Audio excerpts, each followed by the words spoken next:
Hello, world. This is your one and only voice of sanity and dopeness in a world of madness. The one and only. Shot myself recently. That's a good story. Hello, all. Where we go one, we go separately. This is how it goes. Being thoroughly independent to the core, how can we find unity? How can like minds come together? Welcome, J.A. J.A. says, oh, let me show this. Yes. Politics is pro wrestling baby faces, good guys, versus heels, bad guys. And sure, they might have some differences, but they both serve Satan. That's true. So the topic of our stream today is the debate. President Donald J. Trump versus former Vice President Sleepy Joe Biden. Sorry, Sleepy Groper in public on camera, Joe Biden. Sorry, it takes me a while to get this all correct. Not going to quit my day job anytime soon. And it's actually a morning job. I only work in the morning. So, let me share a few things with you.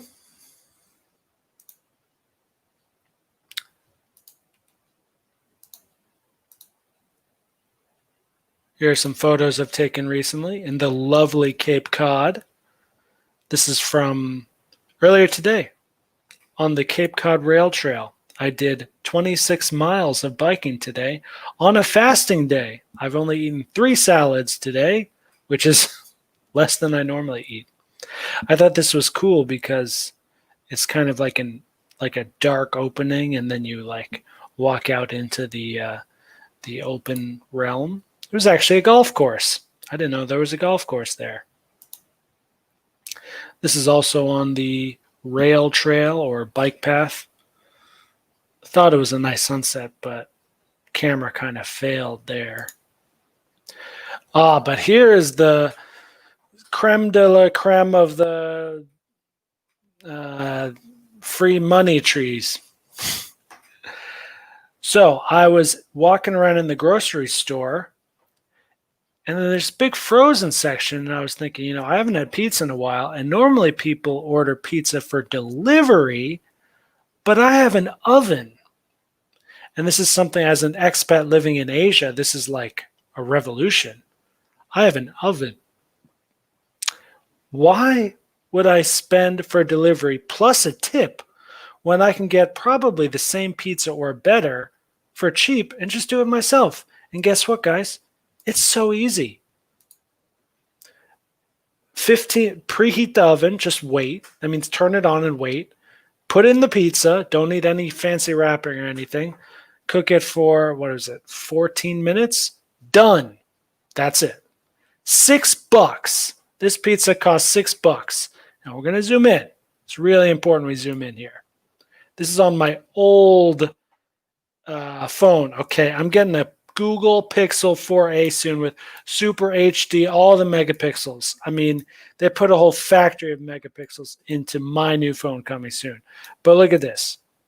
Parmesan, extra Parmesan on top, freshly grated, and black pepper. That's all I added, but it was perfect. It's all you need. Amazing. Incredible pizza. Truly incredible. My ancestors were,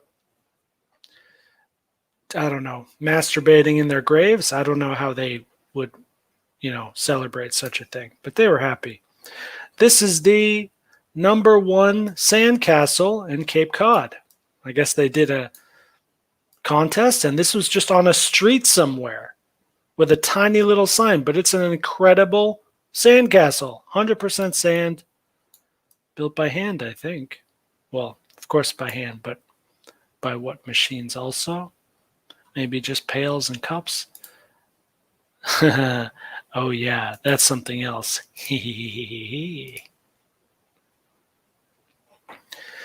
Yeah, it was a great pizza.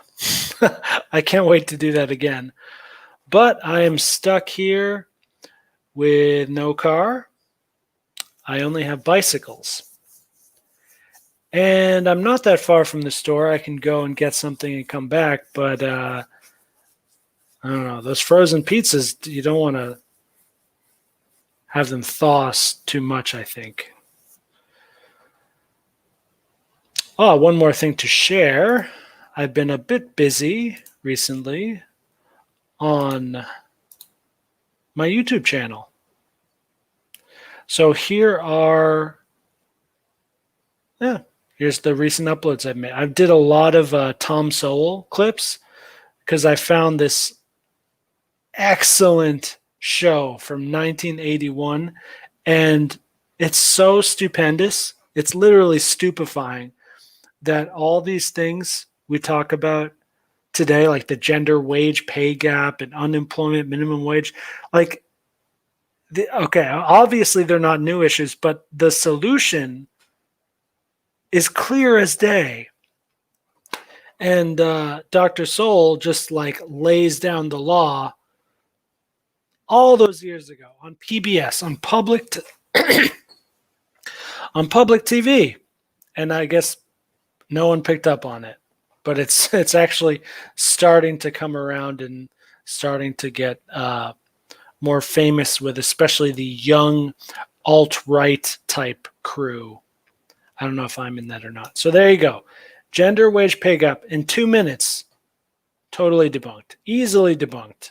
Like there's many videos like this from, recent times. Like on my own, there's one from a Joe Rogan show like years ago I did. It's a 50-second clip where the guy breaks it down. But this is 1981. Affirmative action debunked by a black man. Now, the basic argument against the gender pay gap is this clip here. The numbers don't indicate social disparities. So while, yes, you can find, you can look up a statistic and say, how much money do men get? How much money do women get? And you'll see that men make more. And so you'll think, oh, that means everything's all bad. And no. That's just what the numbers say. And then you need to look at the numbers like an intelligent person, like an economist or a statistician, whatever. And then you see the obvious truth, which is that people choose different jobs and they get the result of what they choose. And women who get married and have kids go on pregnancy leave and they can't make money while they're pregnant and having kids. It's like pretty basic stuff. I also did another episode with my good friend Fahim on culture, how cultures respond to trauma. That is, well, definitely talked about coronavirus stuff and other stuff. Mostly it's just good to hang out with my friend again,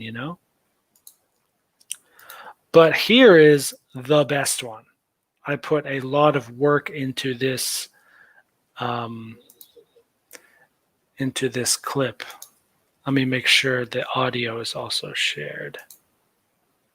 All right, let's try that again.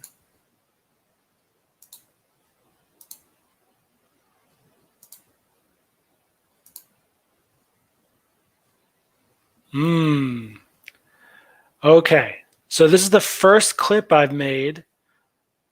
I'm pretty sure it's the first clip I did with the Thug Life animation. Let me know how it is. Do you like it? Am I the master video editor or what? Well, Philadelphia plans to get blacks into the construction industry. I mean, it would be laughable if it weren't so tragic. Blacks were heavily into the construction industry before it was unionized. Well, again, I come back to the here and now. Assuming that they are not heavily in the construction industry now, what would you do to cure it? Because I do think I would do away with or otherwise mitigate the effects of those things that are keeping blacks out of those industries. Forgive me, but he has said that 3 times.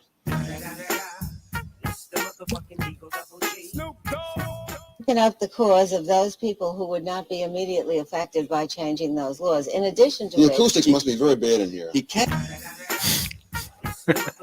create employment, as he's elsewhere pointed out. To say that somebody should receive more money than he is now making and to pass a law to that effect is not, in fact, to give him a job for more money. It may very well be to cause unemployment. I gather that there are many instances where the minimum wage provisions have been waived or do not apply.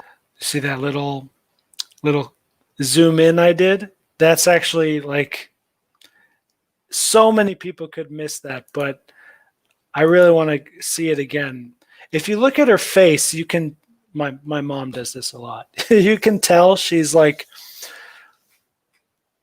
she knows she's been beat. She totally knows, but she's trying to like, I don't know, what's the conjure? She's trying to like conjure up some argument out of thin air or something, and she has like a brain fart and her head shakes a little bit. Where the minimum wage provisions have been waived or do not apply, where the employers have nonetheless. Now it's also possible she just had trouble figuring out the right word to say, and that's fine. That's also common. That's normal, but Where the employers have nonetheless not look at how she shakes her head in disgust. taken advantage of it. So I don't know what empirical. I'm not sure of that at all. That there are many instances where the minimum wage provisions have been waived. See how she shook her head like that? That's the tell. When we're thinking, we typically look up and to the right or up and to the left. This is called eye accessing cues. Anyway, it's not always true, but that's most of the time. We all know what it looks like when you're looking at someone who's thinking. There's, of course, the famous The Thinking Man statue from Rodin, I think. But this is not thinking. This is some emotional reaction coming do not from. apply, where the employers have nonetheless not taken advantage of it. So I don't know what empirical. I'm not sure of that at all. I know that there are provisions of the law under which, if you're willing to go through enough red tape, you can get certain exemptions. Particularly for the person who's hiring one or two people, he may decide that it's just not worth his while.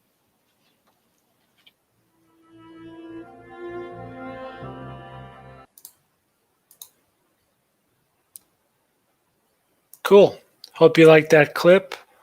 Let me know what you think of the little Thug Life animation. I would have done that a while ago with other clips, but it just, it's funny how things happen naturally. And I just think like they ganged up on her. Like that was awesome.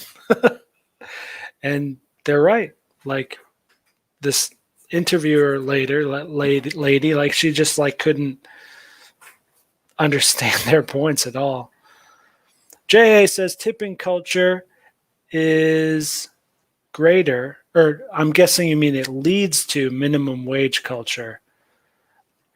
I don't know about that. I can't say yes or no. It seems right. All I know for myself is I despise tipping culture. I obviously okay, some people do like to tip. It's like, they want to be generous and they feel nice while they're doing it.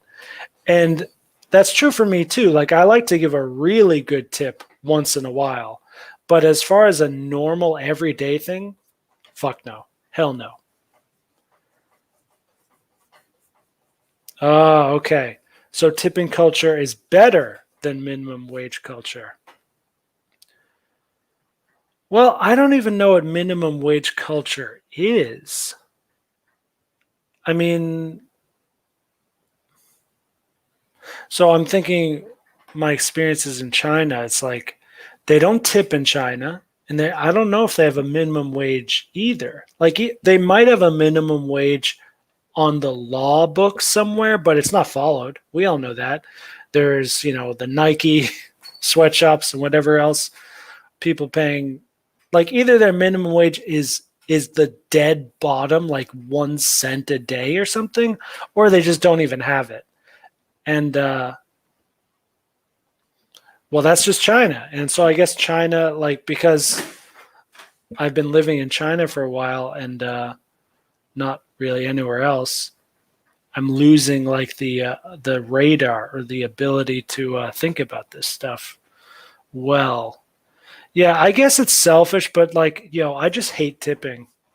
And but I'm not, it's not, okay, I guess it's selfish, but it's not childish, meaning my despise for tipping is based on experience of living in a bunch of different countries. And I just don't think tipping works. Like, I think it makes everything a mess. Whereas it's no different for me than when I go into a store, especially a store like Wendy's. This actually happened. I went to get a Frosty there for the first time in years, right? And so I say, oh, $1.99 for a medium Frosty. That's perfect. And I have exactly like $2 and a little more. And then he puts it in the machine and it's like plus tax. And I go, oh, here we go. And it's like, why don't they just include the tax on the menu? So what I see on the menu is like what I'm actually going to pay. Why don't they do that? Well, actually, many stores do that. And I like those stores. And it's no different if you go buy something, a product, a service, whatever, and then at the end, they're just, okay, and you paid what is due and just give us more. Yeah, that's our culture. Yeah. No, you live in a retard culture, I'm pretty sure.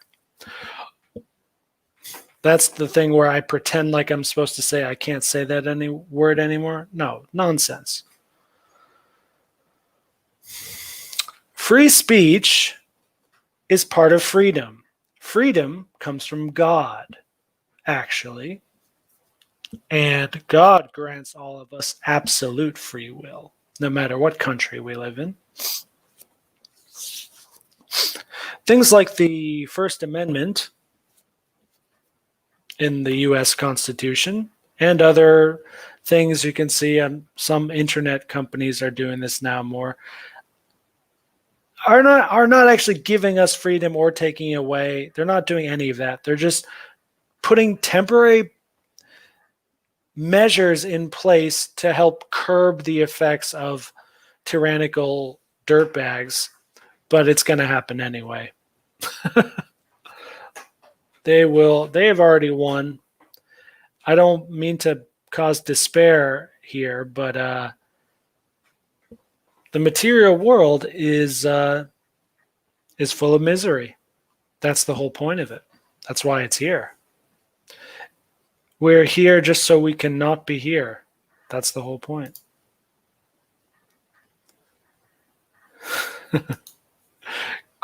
Great comment here. Feminist was annihilated by based Nubian king. I'm a little Nubian. I've heard that so many times. I'm not sure what it means, though.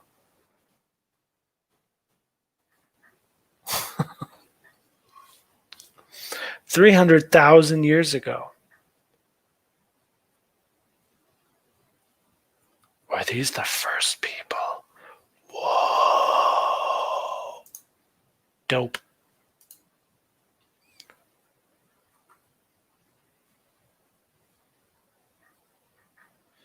Okay, yeah, that's true. People in low-skilled jobs, like where I was working before as a pizza guy, earn more money through tips than just earning a set amount. Sure.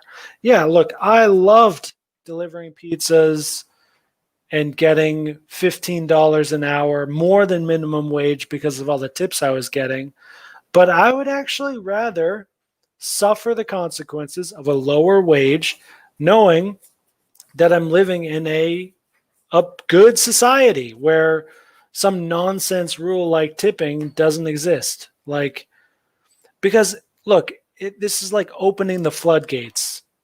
It's like that many, traditional conservative people are afraid of. Oh, well, we let one gay couple to get married, and then every gay couple gets married, and then there's trannies on the streets. And look, I'm saying two things. One, that's typically an overreaction, and two, that's actually right. There actually are floodgates. So in America, we started out by just tipping servers, waiters, and waitresses in the restaurant. Now it's taxi drivers and tow truck drivers. That's also more thing. And I haven't lived here in years. There's probably more. There's probably more people we're supposed to tip now. Oh, hotel, concierge people, valet. Like, you see what I mean? You see how that list is adding greater and greater? Well, this doesn't end. That's why we call it the floodgates. It only ends when the whole flood is totally flooded, where, eventually it'll have no meaning because we have to tip everyone. So then it's like, if we have to do that to everyone, then it's no longer tipping. It's just like a tax, and then it'll just be added on. But in the first place, you just never tip and you never have to deal with any of this stuff. The true Israelites are the Nubians.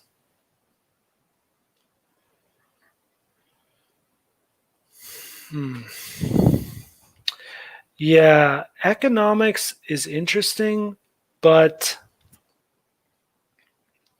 really difficult for me. Aside from basic supply and demand macroeconomics, I had trouble, I think, with the microeconomics a lot. It's like, if you sit me down and walk me through, like, I know what minimum wage is, but then if you like try to tell me how that affects inflation and how inflation affects interest rates, how all those connect is madness. To me, it's like sorcery. I'm sure there's like there's a few people who like get it. There's really only a few, not many. Like, from what I've seen, I love Tom Sowell. I watch a lot of his stuff. And Milton Friedman, maybe they're a little bit different, but they both are economists who get it, basically.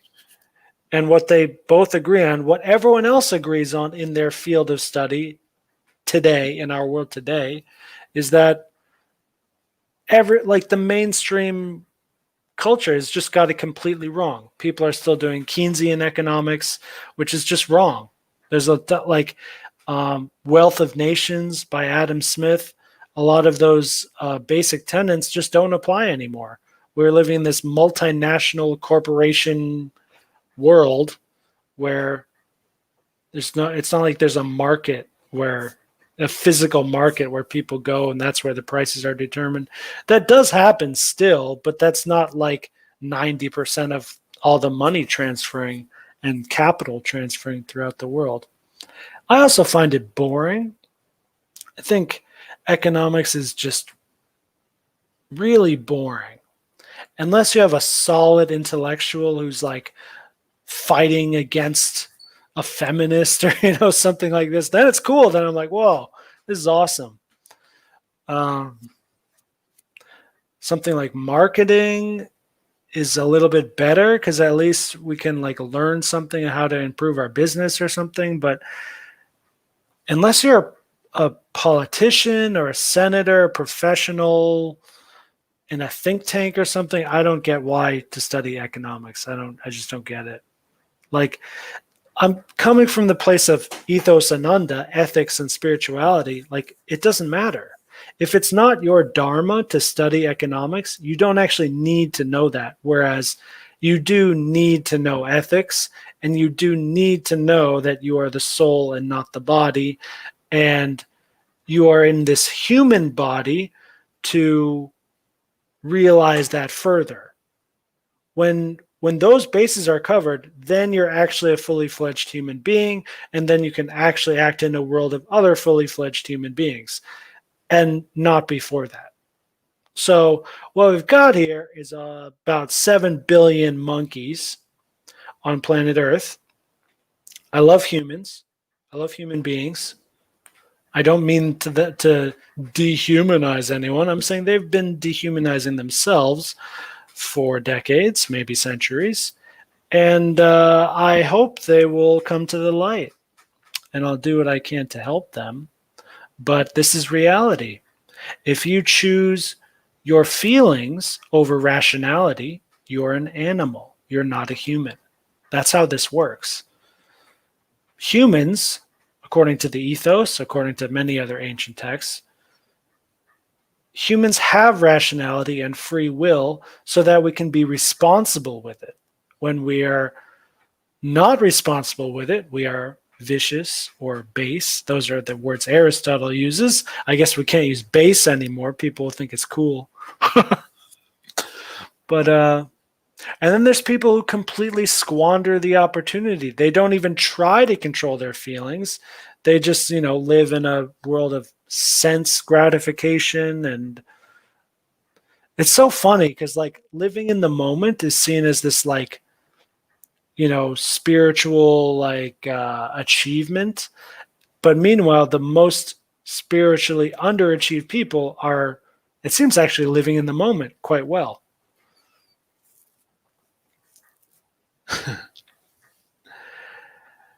Anyway, that's a dark rabbit hole to go down. So let's talk about our topic, the presidential debate.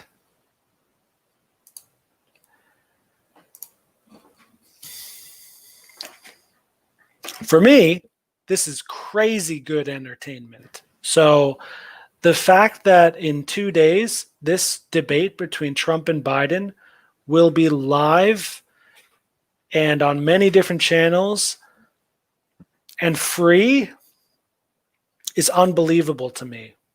Like when I compare this debate, this event to like, I don't know, Floyd Mayweather versus whoever the hell he's going against, or the Olympics, like the Super Bowl, like it's better than all those. In terms of entertainment, it's better than all those. Now, if you are really attached to this world, if you're really attached to the USA, you will probably not be feeling the same as me. You might be thinking, uh-oh, this will be terrible. My mother told me the last time I saw her recently, she said, oh, I'm not even going to watch it or something. She said, oh, I don't know if I can watch it. I'll try to get through it. And of course, these are the kind of people who vote for Biden. They can't even watch him talk, but they're still like, oh, well, I've just been told that Trump is bad and I have to vote against Trump, right? So that's what I need to do. Biden is going to get manhandled. I agree, J.A. It's elder abuse, but, well, Trump is also an elder. Like it's like elder against elder. If they were not so cartoonish, I would say that this is actually a very normal, like, old man talking to another old man type thing that happens. They go, oh, you're senile. No, you're senile. Oh, you're older. No, the age has gotten to you, bud. But that's actually not what's happening. Like, Joe Biden is not just old. He is like mentally deranged or dementia, or like he's like, there's clearly something wrong with him. Like he can't talk. He can't speak English. So another great thing about 2020 I'm liking is the clarity from like this magic spell that's been cast where like the politicians are puppets. It's now obvious. Biden couldn't more obviously be a puppet. They put someone to be the president and to debate against other candidates who cannot speak English. And not because he speaks Spanish or something, like the dude can't speak. Like I saw one, his sister and his wife were next to him, and he looked right at his wife and he said, this is my sister. And she's like, no, dude, I'm your wife. Like, how many times have I told you? This is really important because if you go and the other lady, then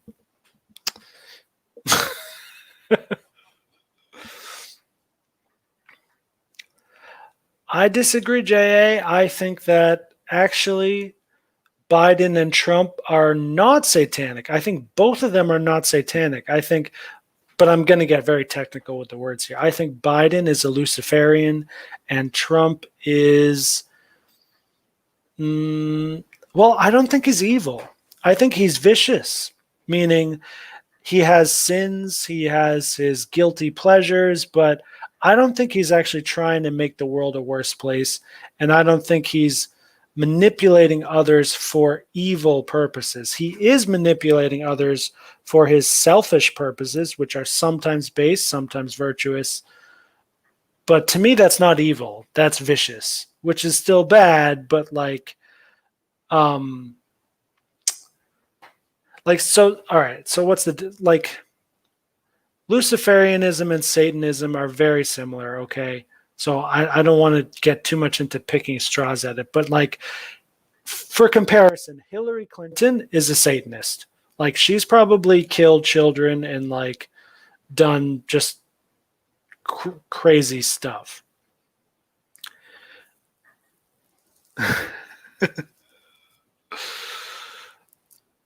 Biden is just so obviously a puppet. So even if his friends are all Satanists or his friends are all this or that, he's just going along with what everyone else is doing. So that's also evil, but Biden is what's the word? Characterizing the baby boomer perfectly. The only thing of value he can do is lie about how good things he wants to make things good, but even that lie he can't even do well. And what does he have to show for 40 years of work in his career? And every other American baby boomer I know, what do they have to show for all their life? Nothing. The greatest accomplishment my parents did was make me. That's it. And I could possibly not have kids, and their legacy will be completely done. They have no corpus of work. They have a few friends who will miss them a little bit when they're gone, and that's it. I guess it's true for every generation. I'm being mean now, but it's not the same for my grandparents, the greatest generation. Oh my God, they did so much work. So much good things to talk about. JA, you make some good points. People look down on pro wrestling but invest in politics. Why? Well, here's why. It's because pro wrestling is obviously a game or a sport, and politics, which is also a game and a sport, but also has real world effects, changes in tax rates and whatever else. So there is some sorcery involved in how we get from two people having a debate to a change in policy to a change in our actual life. But no one questions the fact that there is a connection there. Whereas if you invest $10 million in pro wrestling, you're just having a good time with your nerdy friends. But with politics, there's at least a chance that you'll do something real, although basically not really, because the whole political system is rigged, basically. If you're not into the, octopus kind of spider theory, then there is the, at least just money. Corporations own the government. You don't need to be all conspiratorial to figure this out. It's that's it.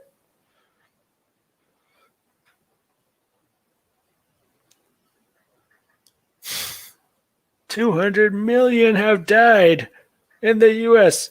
Oh, I meant 200,000. Or was it? Well, listen, we are one nation, united, undivided under the, the thing. What is it? Oh, God. Oh. See, that's why he might actually be Satanist. If he's because even for someone with dementia who can't speak at all, when he can't even figure out God, you have to be anti-God, pretty hardcore to not dredge up that obvious word from the obvious, phrase. So I'm realizing that like Trump and Biden are actually two sides of the same coin. So this is a much more interesting debate than 2016, which was like Hillary versus Trump was like archetypal. It was like man versus woman, red versus blue, old versus new, static versus dynamic. It was like yin and yang, like let's go at it, biblical style.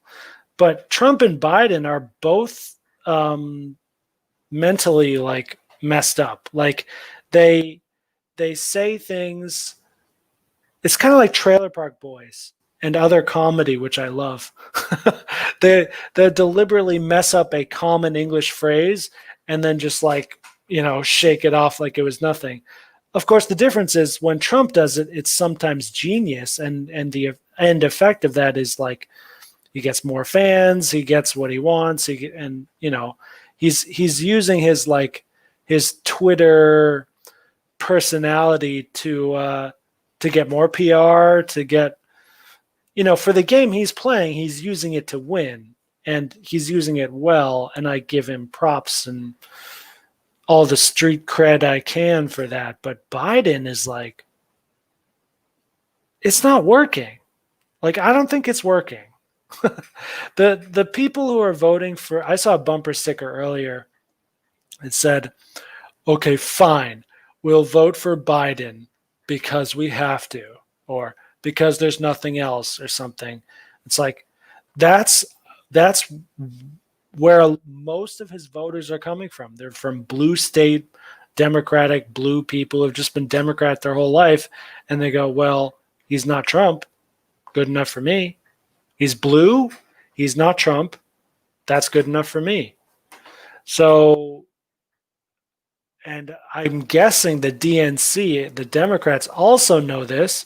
So that's why they're not fretting or fussing over about getting a candidate into a debate who can actually speak. They think, oh, well, we know he's just a puppet and everyone else knows he's a puppet, but he's a good puppet, and we're really strong and about our feelings about how things are going. Trump was friends with Epstein. Questionable, debatable. We do see pictures with them together, and on, as far as I know, on the flight manifest, he was there like a couple times. But that's a couple times versus like 25 times for Bill Clinton, okay? Those are big differences.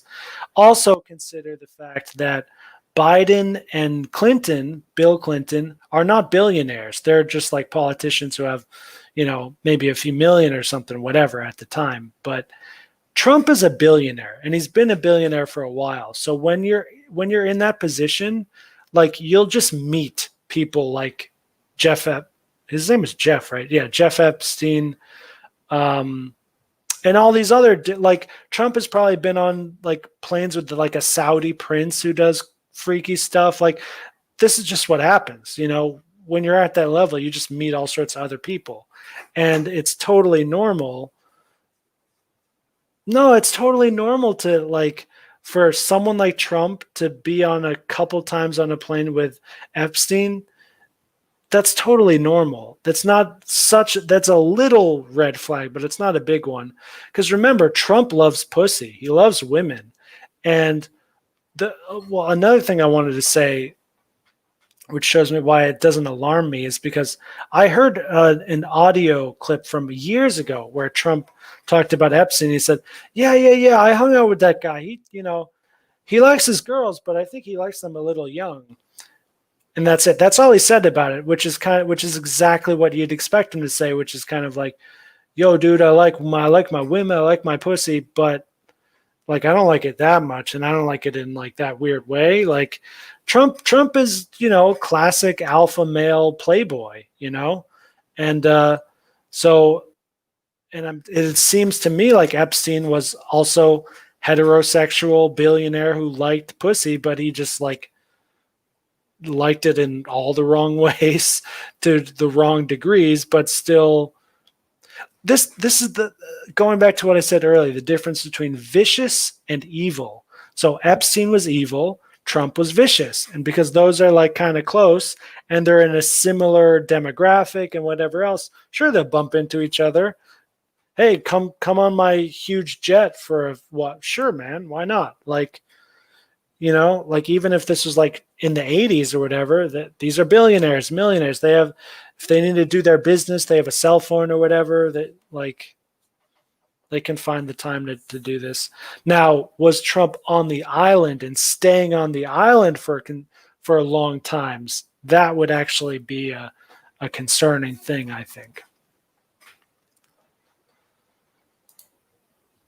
As far as I know, he was just on the plane a couple times, and he maybe went to the island once. That's just what I know.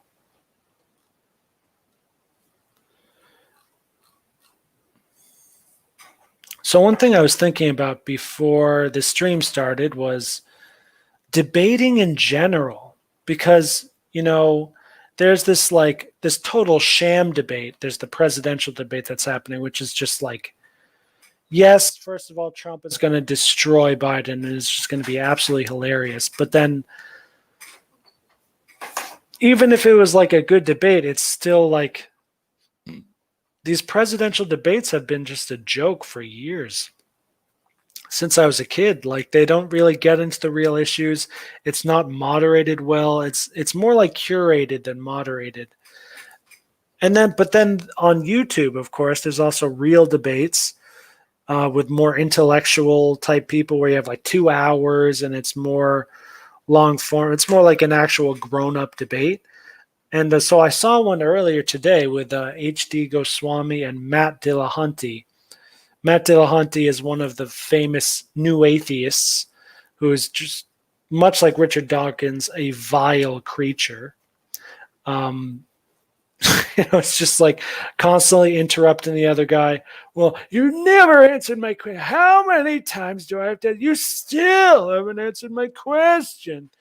This is like, he's just like, he's too sinful. Like, I'd love having debates and doing intellectual stuff, but like, sorry for the ad hominem, but you got to draw the line somewhere. Like, just because you know what a syllogism is, doesn't mean like you're going to act like an asshole all the time and no one's going to like call you out on that.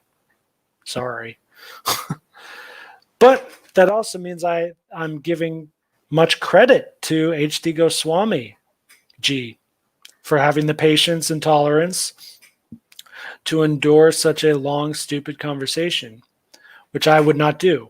That's why I just said those things. Like if Matt Dillahunty or Richard Dawkins or Sam Harris, maybe Sam Harris I would talk to, like if he paid me. But the other guys, no way. Like they could call me right. Oh, dude, trust me, man. When you talk to me and my fans start coming onto your channel, your number's gonna grow, baby. Like I don't want those numbers. I don't want your blood money. It's not worth it. It's not worth my time. It's not worth the spiritual pain that it'll bring me. Jesus. Like, oh my goodness. Anyway, so even these real debates, it's all entertainment these days.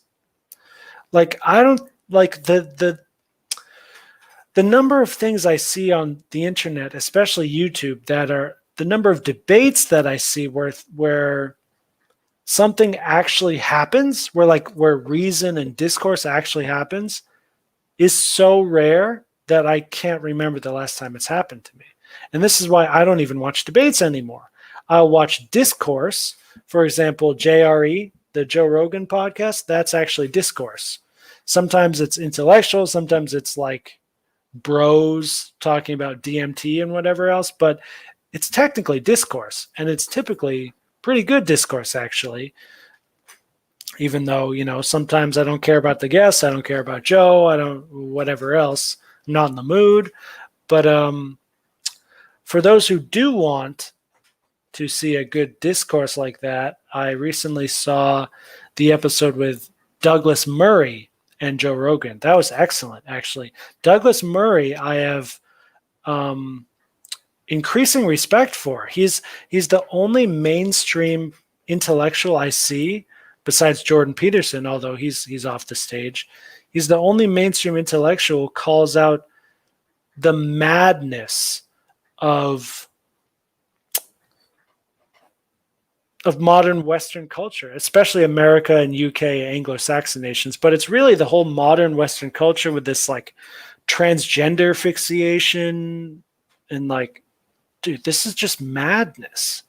And like, we need to respond to madness as if it's madness. This is no longer the time to be like polite. Or like, it's because it's even deeper than political correctness. It's like, we shouldn't even be polite. Like, if you're having an honest conversation with someone and they say something like, but you're just saying that as a white man. Like, that's a horrific thing to say. That's racist. They're trying to say how racist you are by pretending they themselves are not racist while they themselves are being racist. This is madness. Like, this is mental illness or evil. It's something that has to be immediately shunned in every circumstance. And the reason why it's happening, and people are actually getting away with putting this stuff on a TV screen in the West, but not in China, not in Japan, not in Saudi Arabia, not in Africa, not in many other places. It's because it's part of our culture now, and we have a really weak, cowardly, ignorant people who are just programmed since birth to be all polite and fake. So when something real happens and you need to be real in return, if you're habituated into being fake and polite, you will just continue to do that, and they will continue to get away with it more and more until we are where we are now, and it will get worse. Even if things, even if it tips and things are going to get better, as soon as that tipping point is reached, it's still going to get a little bit worse before the momentum comes back up again. Yes, J.A. Most debates are just people dunking on each other. Yeah, that's it. It's all ego. One streamer friend I have, Duvid, he calls it blood sports. That's what it is. It's like, it's so dirty and low that like, even if I win at this stuff and I get famous for winning at this stuff, which I think is what Jay Dyer is kind of doing. It's like, who cares, man? I don't want followers. I don't want like money. Like, if I can get those things from doing the right thing, that's great. But if I have to do the wrong thing to start getting followers and money and stuff, dude, gross. It's just gross. Like, so, all right, here's another thing I've learned over many years. There's a truth to taste and a taste to truth. This means ethics and aesthetics are the same. So it's not just like, and this is really useful because ethics does not motivate people. And this is a serious problem for me in the future of my business and my work with Ethos, is like, most people really don't want to hear that they are vicious and base and it's all their fault and they need to start growing up and dealing with it. Like, most people don't want to hear that, it turns out. But if you tell them, oh, no, you're doing the best you can, you just have poor taste. And that's fine. Hey, you're at the level where you're at. Hey, you see things as you are, as they are to you, where you are. That's fine. I'm going to go with my friends over here to the elite secret club with our secret password. Hey, maybe you can join. Maybe you're good enough. Hey, I don't know. We'll see. So like, bringing someone to a higher taste is very different from bringing someone to virtue from a state of vice. But it's actually the same thing.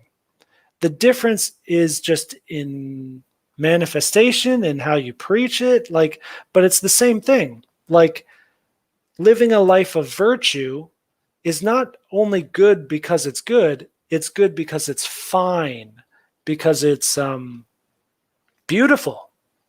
And this is something Aristotle really got well that every other philosopher totally missed. Like, this is how you actually motivate people to be ethical. You don't just like guilt them and shame them into, well, if you don't do that, you know, we think you suck, and then we tell you how you suck in the public square. Like, that works. It's not like it that works. That's fine. And violence also works. That's what legislation and law enforcement is for. It's to punish people into doing the right thing, doing the legal thing. But to really do it well, it has to be voluntary. People need to voluntarily choose the right thing for their own benefit. And then get others to start doing that too. And then you have an ethical, just society. That's how it is. But how do you get someone to start voluntarily doing the right thing? Because doing the right thing is more difficult, more expensive, takes more time. You'll have fewer friends. I'm burping a lot because I ate some old spinach, I think.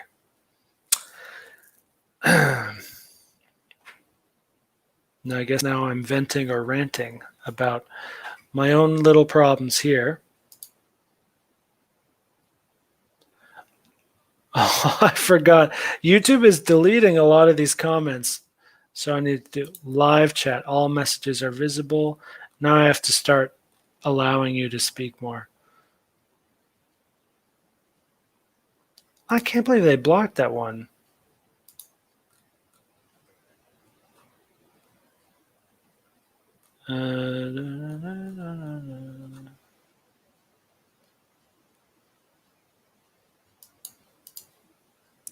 All right, anyway, Jay said, all this QAnon stuff where Trump is supposedly a good guy fighting a cabal of pedos is bullshit. So I don't know about QAnon. Like, QAnon gets extreme, but facts are facts. And Trump has arrested pedophiles and human traffickers more than every other president by far.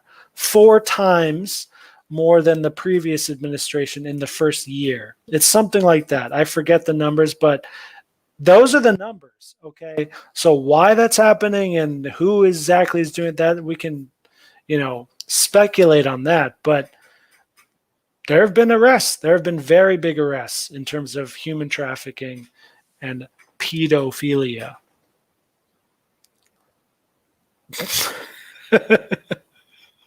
Yeah. I will hide this comment, but I'm going to read it out loud. Democrats could have picked a dynamic young Latina. A dynamic young Latina with fat milkers, and they would have had a better chance. That's true. Of course, anything would be a better chance. Are we kidding here?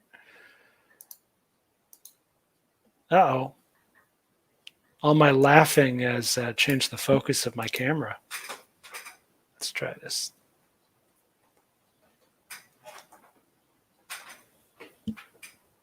Nope, that didn't do anything. You buy the most expensive webcam you can, and then what? Bullshit.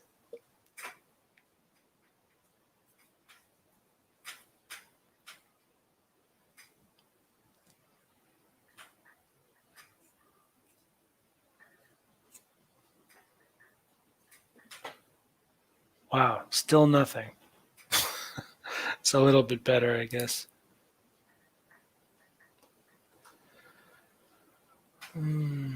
Dawkins is a twat. This comment has now been approved. It is true. Uh-oh. I'm going to hide that one about Detroit and Baltimore. I mean, kind of true, kind of not true. Because, look, in the UK and other places, black people are just citizens. They don't have their own culture, their own language. It's just they're just Brits who are black. And things are a little bit tough. People look at them weird, but they just fit in well. They're just Brits or Aussies, whatever it is. But in America, there's this huge subculture with a vernacular difference in like the fashion thing, the rap hip hop thing. It's like it's a totally different subculture. I have not seen the new JRE studio. Yes, you can't get people to do the right thing en masse without use of force. Yes, that's true. And Aristotle himself admits that in the Ethos. Force is required for the masses because they are not motivated by honor and dishonor and the finer things. They're honored by pain and pleasure, more base things. So if you can't give them a sexy enough pleasure for virtue, you have to give them a harsh enough pain for vice. Yep. Basic psychology, really.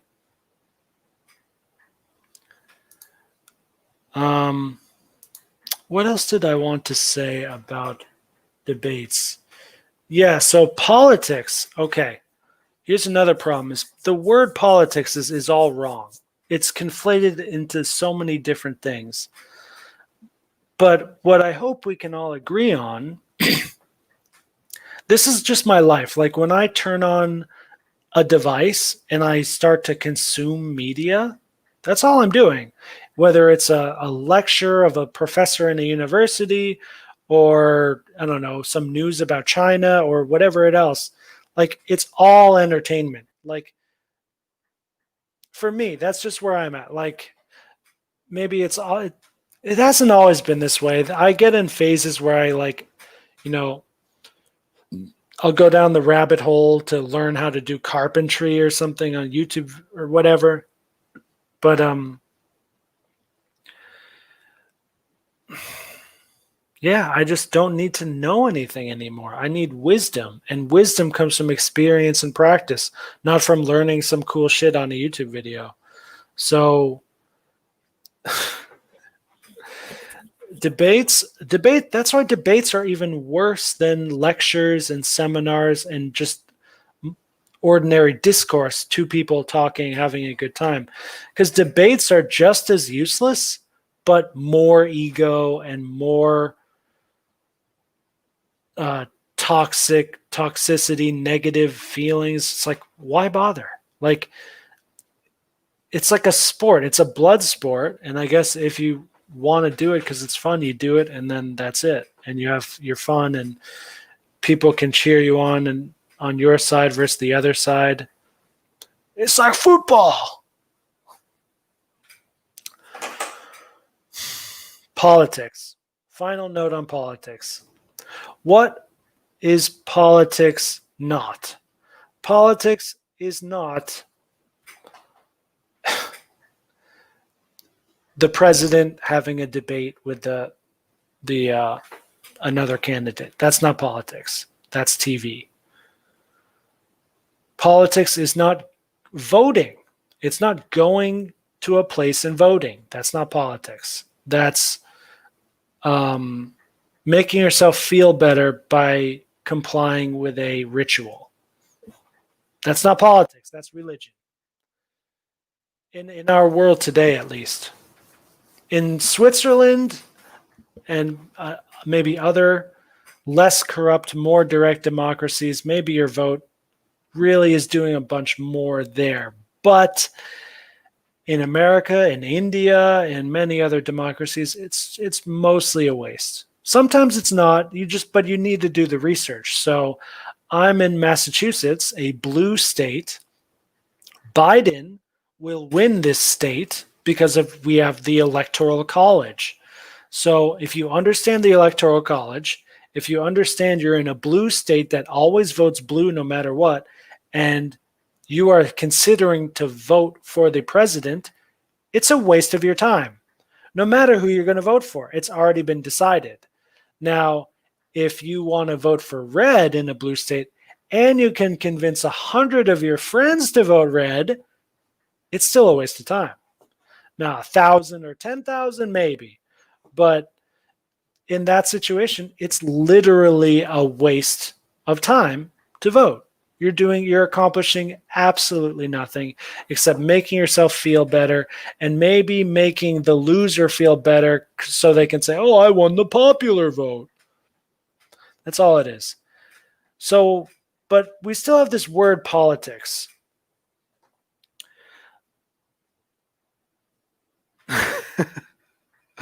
All right, this is really funny.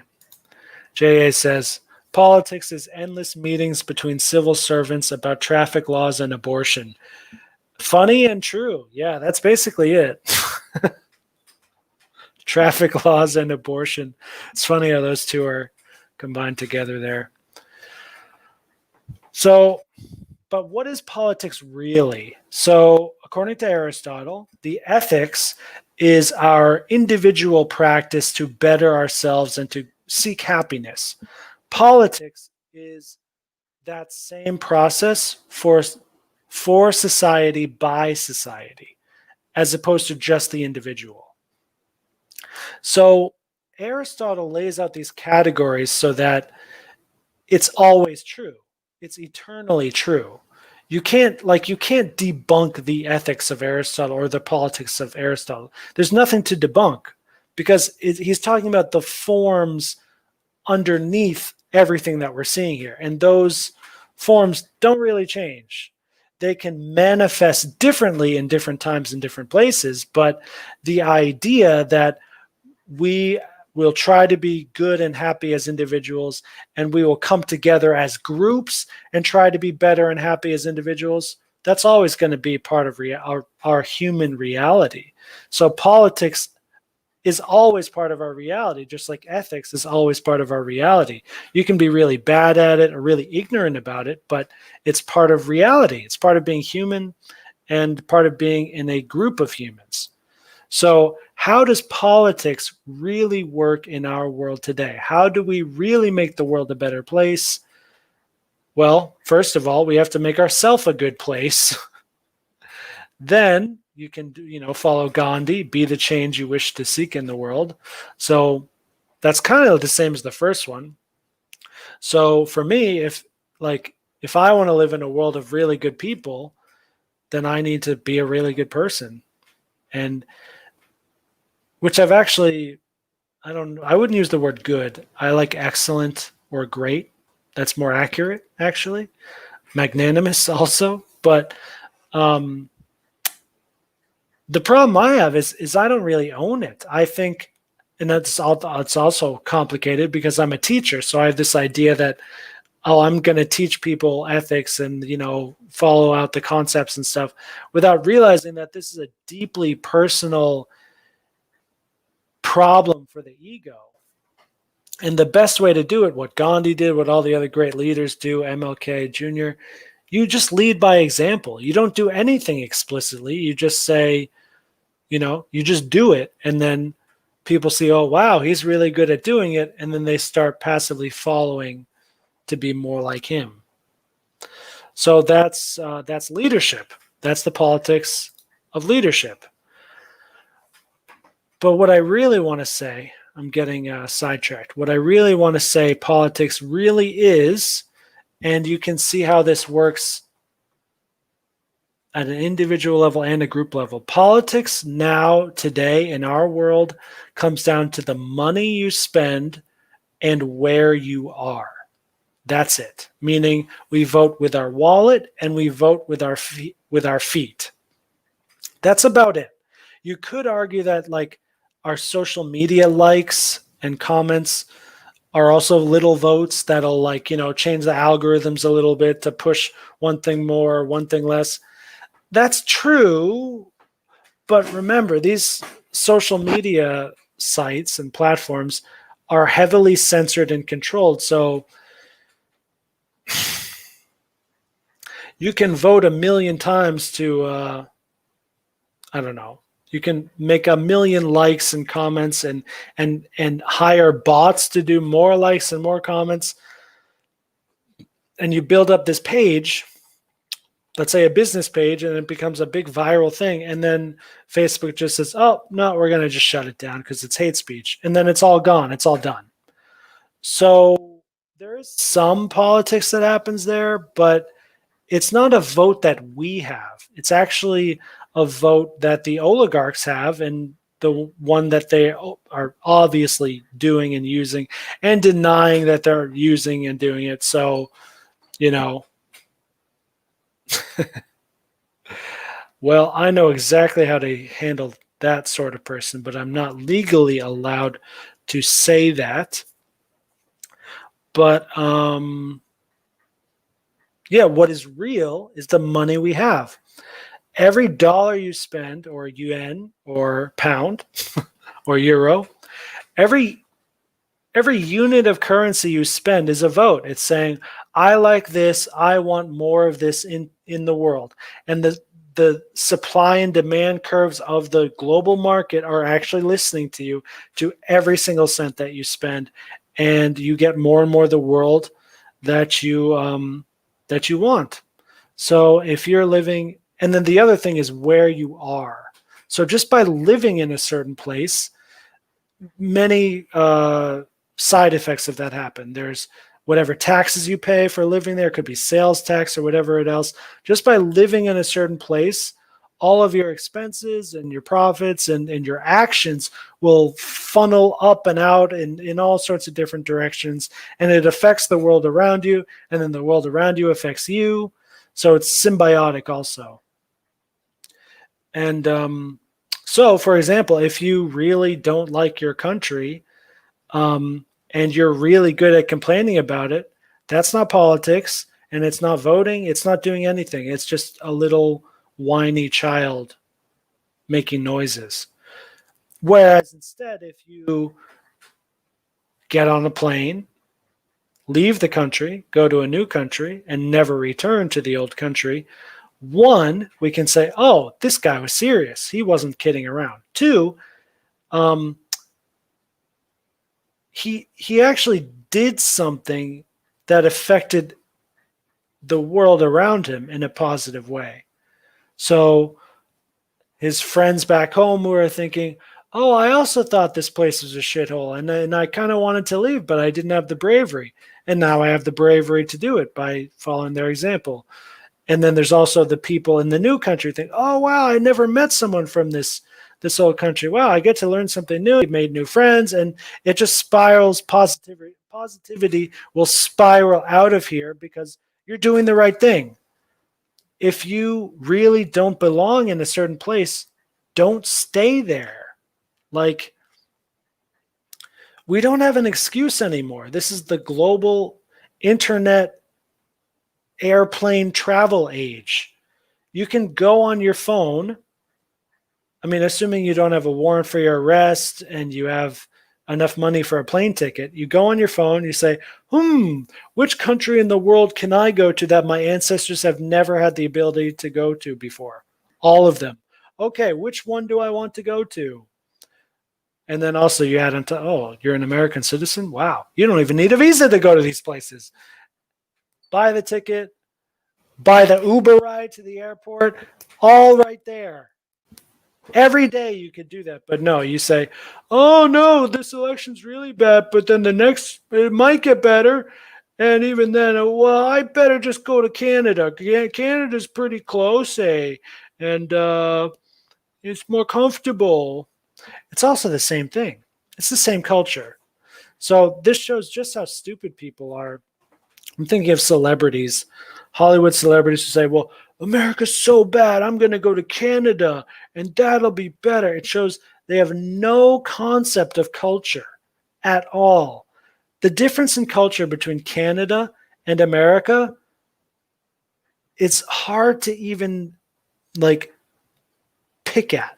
It's so minimal. It's like, we could say, oh yeah, Canada likes maple syrup, but Americans do too, actually, a lot.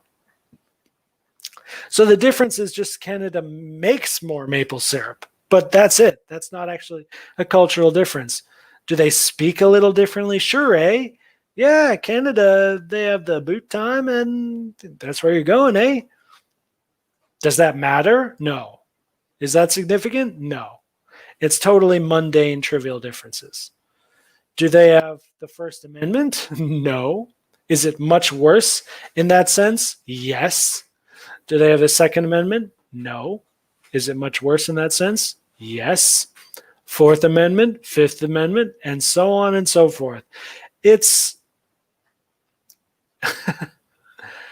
politically, we would expect it to be much worse in Canada. Although, here's one good thing about Canada and the Canadian culture, which is pretty rare, more rare in America, and it really is a good thing worth mentioning. Canadians are way more mellow and chill than Americans. They won't take things personally. They won't start a fight. They're very mellow, very chill. New Zealanders are also like this. It makes them much more easy to hang out with than Australians, than Americans, than Brits. And that's worth saying. That's a good thing. But how much of that is compassion that the Dalai Lama talks about, or cowardice that Aristotle talks about? My vote is on the latter. And by vote, I mean that's actually my diagnosis from years of experience and research, but it's also a vote too, I guess. So politics, in conclusion, is where you put your money and where you put your feet. That's politics. So likewise, if and where you put your feet is also where you work, who you hang out with. I mean that very literally, like where you put your feet is everything.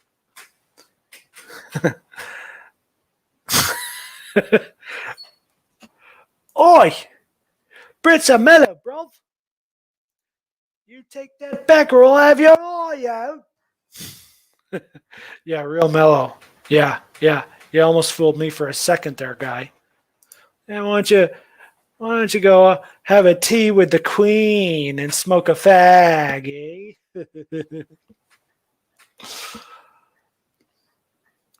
Okay, the DMV. Everyone doesn't like the DMV. It's boring. They have stupid rules. Why is it still there? Because people still go there. That's why it's still there. It's that simple. If you don't like the DMV anymore and you want to change it, there's only two ways. One is you keep it in existence and you make it better. Really difficult, although that is the legal and more ethical way to do it. And then the other way is you just don't go there anymore. So as a consumer, that means, well, I don't need a license. I don't need anything. I'll just go around and I'll just be a nice citizen. And of course, this doesn't work. If it's only one person doing it, it's a complete failure and you're going to get in trouble. But if everyone in your community says, oh, look, no, we're totally tax-paying good citizens. We just don't agree with the DMV. But, I have all my paperwork that show, and I do have a driver's test report. Yeah, I can show you, Mr. Police Officer, that I'm totally good to drive. And then the police officer, they also have to vote, and they need to say, do I want to continue being in this job where I give exorbitant fees to my neighbors over stupid paperwork, or do I want to quit my job and just be in a totally different job, or do I want to keep my job and start working towards a better world where mundane, trivial shit like this that doesn't matter will actually not matter? And of course, there's the people who work at the DMV. They can, every day when they show up to work, they're voting. They're saying, I support the existence of this place. By me coming here, it means this place is not under quarantine. This place is okay for business. Every time they go in, they're saying, I'm a human being, or at least I look like one, and this place is good. That's the implicit vote that everyone makes as soon as they step foot anywhere. That's the implicit and very real vote that we all make all the time. So what can the employees do? They can go on strike. They just don't show up anymore. Even better than on strike is you just don't show up, and don't quit either. Just like Office Space. That was a good movie talking about this stuff. Just don't go anymore. It sucks. Just fucking leave. As long as you get everyone to do it, what can they do? Say, well, you better come back here. But I guess you need bravery for this stuff. For me, I honestly, these sorts of things were never required bravery for me. It was always instinct and just so obvious the right thing to do that I never had to like push myself into telling my boss he was a fuckhead for being a fuckhead because he was a fuckhead. And it's like, this is America. This isn't Japan or China or India where we have some like familial piety and we respect our elders. That's like, I know we want that world to exist, but that's not actually our world as it is. So lying to ourselves and pretending like that's the right thing to do because someone told us to, but we haven't used our intelligence at all to study this stuff and figure it out. No, I'm not going to do that. Like ever since I was a kid, I was just like, what? No, you're all liars. Why do I submit to a liar? That means I'm also a liar, right? So I'm not going to do that. Hence, I was only really happy as an employed pizza guy. That's the only job I knew. It's so funny. They say it's this bottom of the barrel job. People look down at you in America and you say, oh, you're a pizza guy. You deliver pizzas. And it's like, it's because they look down on you. And it's because it's such a low job in their eyes. That's why it's such a good job. Because you have all the freedom. You don't have a stupid boss. You make good money. Like, it's easy. You get to drive around in your own car listening to your own music. Like, it's a better job than all the other similar jobs. But they've been brainwashed into telling all their friends that it's like it's lazy or something. It's like, it's not meaningful. It's like, dude, people need to eat. It's no different than building a house. People need to eat. People need a house. People who build houses and make food will always be in business. It may not be the best business, but they'll always be in business. Whereas, many rich people jobs that we treasure, like being a banker, being like an executive, it's like, I'm not saying a monkey could replace those jobs, but it's like, it's just like wordsmithing, being a professional wordsmith or like good at meetings, like just being really good at meetings. It's like, dude, do you really need $500 million a year and the most high status thing in the world for that? I don't know. The CEOs do, sure, but like defense attorneys for serial killers and stuff, it's like, yeah, I guess we need that in our system, and it is totally impressive, but like, is it virtuous? Is that a virtuous thing to do? Is that something we should praise and honor? I don't know, man. I'd rather take the pizza guy. I'd rather have a world with no lawyers. You can still have a jury. You can still have a judge. Look, we're living in the age of cameras and audio and video evidence and stuff. Like, there's so many cases. You just play the video and it's like, wow, shit, that guy did it. Case closed. We don't even need a law. Like, you just think in your head, all right, what's a good punishment for this guy? He's already been in jail before. I don't know, 10 years. That's actually what judges already do. And I'm oversimplifying it. Okay. That is it for today.